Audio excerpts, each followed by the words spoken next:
Have you ever felt like the entire world is lying to you? Not the ordinary doubts we all have, not mistrust, not suspicion.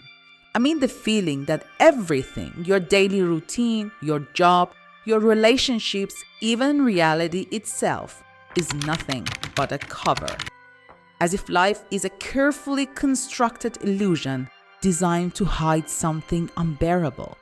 What if reality becomes so painful that the mind chooses another explanation? Welcome to Bugonia, a world where the distance between discovering the truth and losing your grip on reality is almost invisible. It all starts with something. Teddy isn't insane, or at least that's not the most important question. The real question is, why does conspiracy become necessary for him? When the ego is overwhelmed by randomness, by helplessness, by loss, by a reality that refuses to make sense, the psyche looks for relief, and conspiracy offers exactly that. It removes ambiguity, it replaces chaos with intention, it transforms suffering into a story. Nothing is accidental anymore, nothing is meaningless, and someone is in control. As terrifying as that sounds, it's often more comforting than the truth. Bugonia constantly returns to the image of the bees, not symbolically, structurally. Bees live in a perfect system. Every worker has a task. Every movement serves the hive. There is no individuality, only function. The queen does not rule through emotion or persuasion. She rules through structure. Everything exists for her and because of her. This is not just biology, it's a model of power, and it looks disturbingly similar to modern corporate life. Be productive, be efficient, don't ask unnecessary questions. Serve the system, even if the system gives nothing back. Here's the detail that matters most. Worker bees are infertile. Their reproductive capacity is chemically suppressed by the queen's pheromones.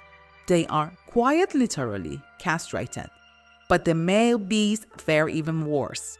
Their only purpose is to mate with the queen. If they succeed, they die in the act. If they fail, they are expelled from the hive and left to starve or freeze. In the words of bees, being male is disposable. Now return to Teddy. Teddy chemically castrates himself, not out of shame, not out of morality, but out of fear. Fear that his sexuality, his desire, his vitality will be exploited, used until nothing remains, just like the male bees. And the substance he uses? It mirrors the queen's pheromones. This is not accidental. In psychoanalysis, castration is not primarily sexual, it is symbolic. It means accepting limitation, accepting lack, accepting that you are not all-powerful. Teddy claims this act gave him freedom. But freedom from what? Freedom from desire? From conflict? From danger? Or freedom from something much, much older? This is where Jacques Lacan enters the story. Lacan spoke about the devouring mother, a mother who psychologically absorbs her child, leaving no space for separation, identity, or autonomy. Without a third figure, usually the father or a symbolic authority, the child dissolves into the mother's desire. Teddy's father is gone, and Teddy is glad he never came back. His psyche belongs entirely to his mother.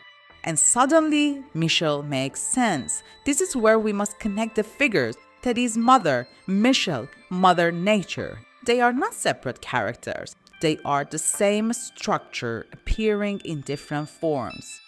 Teddy's mother is psychologically omnipresent. She defines his inner world. There is no real separation. She does not allow him to exist outside her desire. Michelle is the social version of that same force, a woman who doesn't dominate emotionally, but structurally.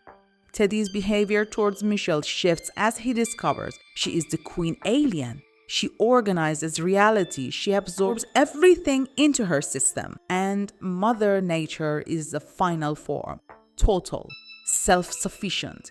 capable of creation and destruction without guilt. This is the devouring mother, not a person, a structure. Teddy believes that by castrating himself, he escapes domination. But what actually happens? He becomes safer, more predictable, more functional, easier to absorb. He is no longer a threat, no longer disruptive, no longer excessive. He is useful. Teddy does not leave the maternal structure. He adapts to it, and adaptation is not freedom. Bugonia is, at its core, a deeply feminine and merciless film. This is why conspiracy is seductive. It doesn't just explain the world. It gives the subject a place in it, a special place. I see what others can. I know the truth. I'm not powerless. I'm enlightened. For some who feels insignificant, humiliated, or erased by reality, this belief heals a narcissistic wound. It creates identity, belonging, and purpose. That's why arguing with conspiracy believers rarely works. You're not challenging an idea. You are threatening a self. The danger begins when belief replaces thinking, when every event already had an explanation, when every doubt feels like an attack, when every contradiction becomes proof of persecution.